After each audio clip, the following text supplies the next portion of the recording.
오늘 말씀은 너의 믿음대로 되라 그랬어요. 여러분들의 믿음은 어떻습니까? 그 믿음대로 되십시오. 성경에서 가장 치유를 많이 받은 사람이 바로 봉사 소경이었습니다. 왜 그 이야기가 제일 많이 쓰였을까요? 모든 사람이 눈을 뜨고 예수를 보지 못하니까 그 치유 내용이 제일 많지 않겠습니까? 오늘 비디오의 쌍둥이 엄마처럼 우리들에게도 생명을 살려내는 사랑이 있어요. 죽은 생명은 사랑으로 터치하면 살아납니다. 그게 바로 예수님이 썼던 방법이었어요. 그러한 힘을 우리들은 스트레스와 치열한 경쟁 사회에서 살다 보니까 잊어버렸던 거예요. 나에게 엄청난 힘이 주어져 있다는 것을 잊어먹었어요.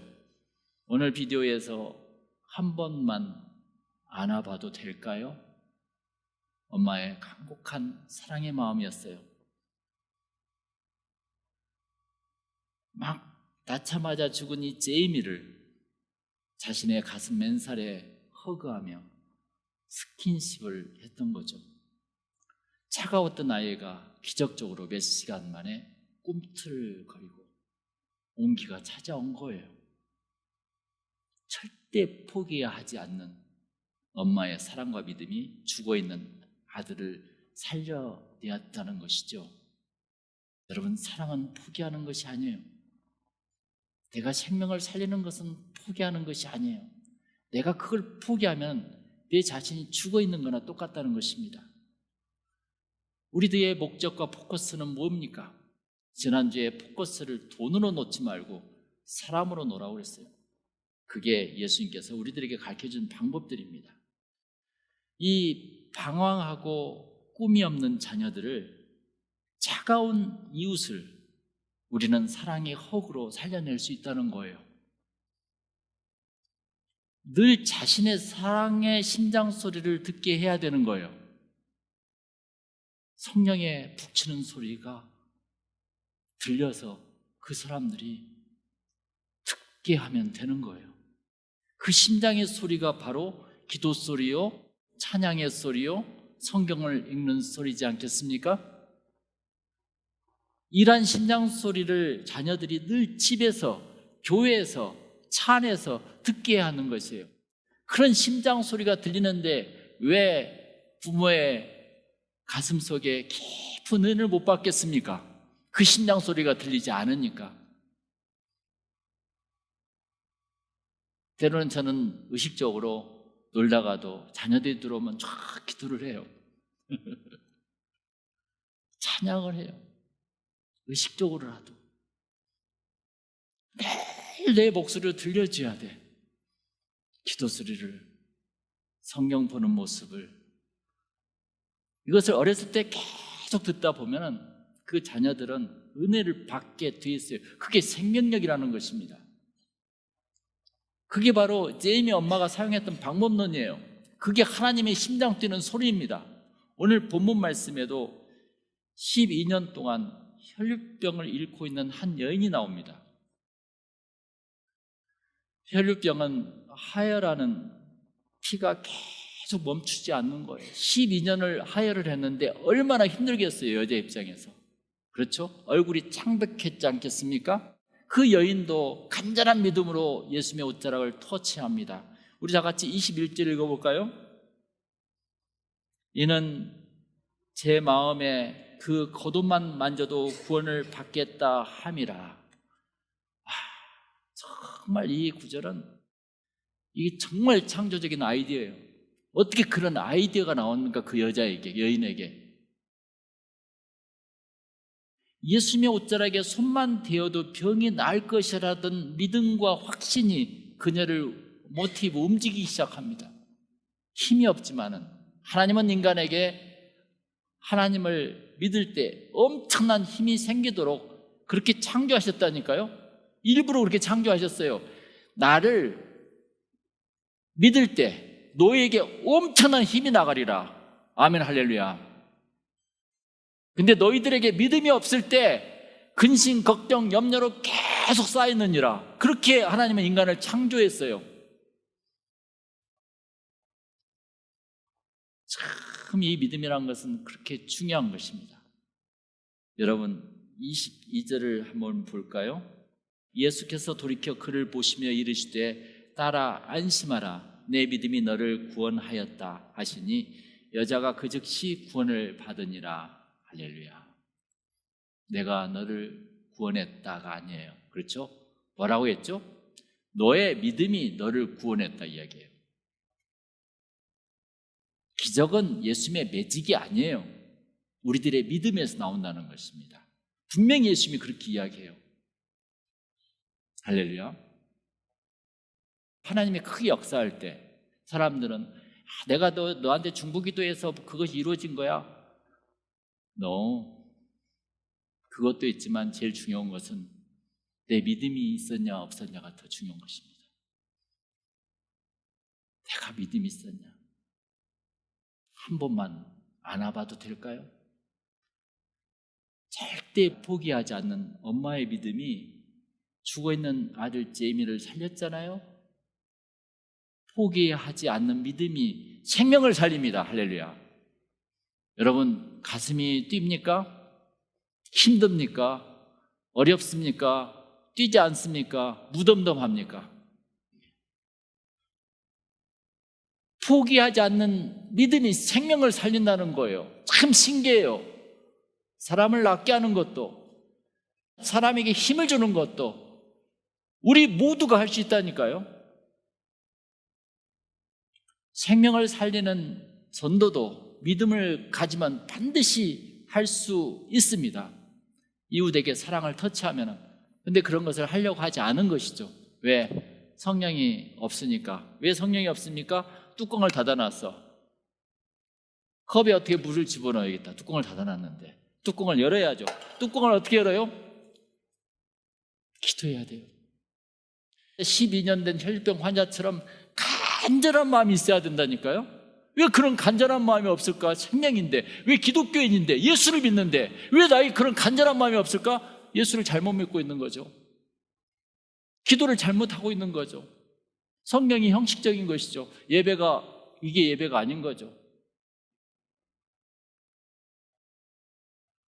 주님이 따라서 해보세요. 나를 사람을 낚는 어부가 되게 하리라. 그걸 믿으십시오. 그러면 반드시 그렇게 돼요. 28절에도 이런 말씀이 있어요. 두 소경의 눈을 고쳐주실 때 예수님은 두 소경의 믿음을 사용하셨다는 것입니다. 여러분 28절 다 같이 한번 읽어볼까요? 예수님께서 집에 들어가심에 맹인들이 그에게 나오거늘 예수께서 이르시되 내가 능히 이 일 할 줄을 믿느냐 대답하되 주여 그리하오이다 이렇게 대답합니다. 내가 능히 이 일을 할 줄을 믿느냐. 예수님은 그냥 고쳐주시지 않고 꼭 질문을 하십니다. 그러니까 예수님이 병을 고치실 때는 그 사람의 믿음을 필요로 하셨다는 거예요. 할렐루야. 그 믿음을 사용하신 거예요. 일방적으로 그 사람의 의지와 상관없이 그냥 고쳐주지 않으셨어요. 예수님도. 예수님은 병을 고칠 때마다 똑같이 하셨어요. 단순히 불쌍하니까 고쳐주지 않았다는 것입니다. 할렐루야. 28절에 내가 너의 병을 고쳐줄 것을 한마디로 너는 믿느냐 묻는 거예요. 그때 소경이 주여 그리하오이다. 내가 당신을 믿습니다. 여기에서 가장 중요한 것은 소경에 낳고자 하는 강렬한 믿음과 의지와 결단이에요. 예수님의 기적에는 반드시 인간의 의지와 결단을 요구한다는 것입니다. 할렐루야. 그러니까 우리에게도 그런 의지와 결단이 있어야만이 역사가 이루어지는 거예요. 예수님 십자가에서 죽음으로 우리는 구원을 받았습니다. 그러나 자연적으로 구원받는 것이 아니라 내가 그것을 믿었을 때 구원을 받는 거죠. 그렇죠? 십자가에 예수님이 죽으니까 다 구원받았습니까? 하나님이 세상을 이처럼 사랑하사 독생자를 주셨으니 그를 믿는 자마다 영생을 얻는단 말을 했잖아요. 요한복음 3장 16절에 믿으니까. 그러면 나는 믿고 있냐는 거예요. 그것을 하나님의 능력을 나에게 가져오기 위해서는 나의 결단과 의지를 필요로 한다는 것을 여러분 분명히 아셔야 합니다. 누가복음 18장에 보면은 이런 내용이 나와요. 18장 35절에 보면은 한 맹인이 길가에서 구걸하고 있었습니다. 그는 눈이 멀었기에 평생 희망이 없었던 사람이었어요. 그는 예수님의 소문을 들었어요. 예수님을 만나기를 원했어요. 자기 눈이 낫기를 원했습니다. 그래서 간절함 속에 여리고성 근처에서 예수님이 자기 앞을 지나가고 계심을 알게 되고 이 소경은 그 순간 소리를 질렀던 거예요. 다윗의 자손 예수여 나를 불쌍히 여기소서. 그러니까 앞서가는 사람이 무슨 햇소리를 하냐고 좀 조용히 하라고 했었어요. 거기 나와요. 39절에 그가 더욱 크게 소리 질렀어요. 그러니까 다윗의 자손 예수여 나를 불쌍히 여기소서. 강한 자기 의지를 보였어요. 그러니까 예수님이 어떻게 했죠? 예수님은 질문하셨어요. 똑같이 41절에 내가 무엇을 하여 주기를 원하느냐 그랬어요. 참 어떻게 보면 예수님은 때로는 개구장이 같으세요. 아니 눈먼 봉사가 나를 불쌍히 여기소서 하면은 눈을 떠주기를 원한 거 아니겠습니까? 그런데 예수님께서는 내가 무엇을 하여 주기를 원하느냐. 예수님은 소경이 소리를 지르는 이유를 몰랐을까요? 예수님은 누구보다도 그 소경이 눈이 뜨고 싶다는 사실을 아셨을 것입니다. 왜 모르겠어요? 생명의 창조자이신데 여기에서 예수님이 요구하신 것이 무엇입니까?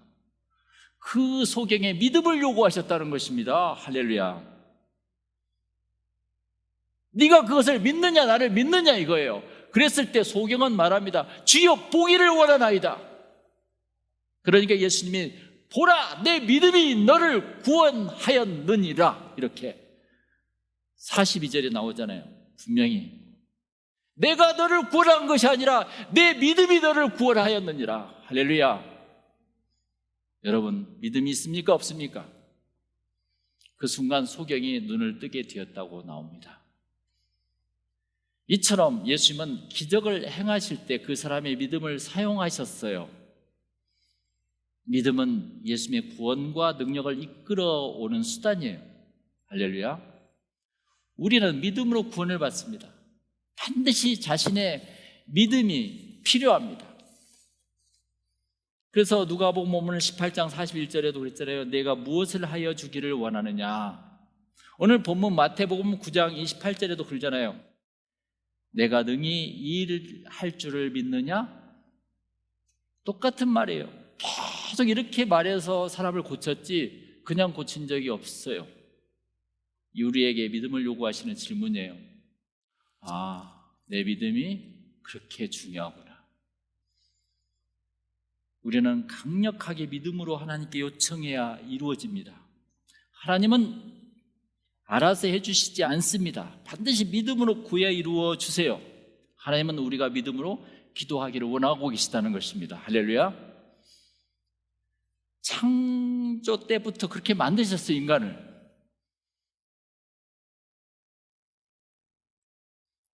오늘 말씀 28절이 가장 중요해요. 내가 능히 이 일을 할 줄을 믿느냐. 이 질문 속에 우리들의 믿음이 요청되고 있다는 것입니다. 내 안에 강렬한 영적인 의지와 결단을 요구하고 있는 질문이에요. 믿음은 1% 가능성을 선택하는 것입니다. 이성은 99%의 가능성을 선택합니다. 믿음은 1%의 희망을 선택합니다. 우리의 확률 통계를 배운 우리 이성은 99%의 가능성을 선택합니다. 안 된다고 믿는 사람은 죽어도 안 되는 거예요. 백날 해도 안 되는 거예요. 1 더하기 2가 3이라고 믿지 않는 사람은 백날 해도 1 더하기 2가 3이 아니야. 그게 인간이에요. 믿음을 통해서 초월적인 기적이 일어납니다. 인간에게는 2가지 눈이 있어요. 현실을 바라보는 이성의 눈과 미래를 여는 믿음의 눈이 있어요. 그러니까 미래를 보지 못하니까 눈뜬 봉사들이죠. 그리고 막연한 자기의 꿈을 이성으로 실현하려고 그래요. 힘과 노력으로. 여러분, 하나님께서, 예수님께서 눈꺼풀만 한번 딱 감았다 뜨면 있잖아요. 여러분들이 평생토록 벌었던 돈보다 수백 배, 수천 배를 주실 분입니다. 할렐루야. 근데 그걸 믿지 않아요. 무슨 돈은 내가 버는 것이지 뭐.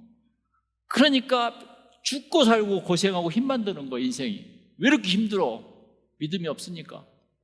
이순신 장군도 명랑해전 때 12척으로 외적 133척을 물리쳤는데 왜 물리쳤습니까? 그 말싸움이 다 비웃잖아요. 죽기를 각오하고. 내 의지와 내 힘으로 하지 않았잖아요. 벌써 인생을 그렇게 살아가는 거예요.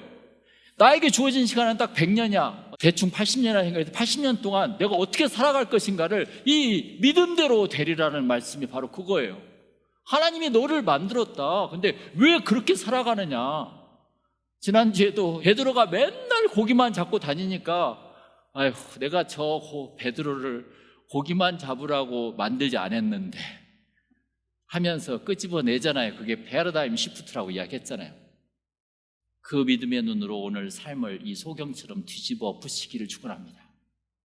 오늘 본문 12년 동안 혈류증을 잃은 여인에게도 예수님은 동일한 말씀을 하셨어요. 마태복음 15장 28절에도 귀신 들린 딸을 가진 어머니에게도 동일한 말씀을 했어요. 내 믿음대로 되리라. 할렐루야.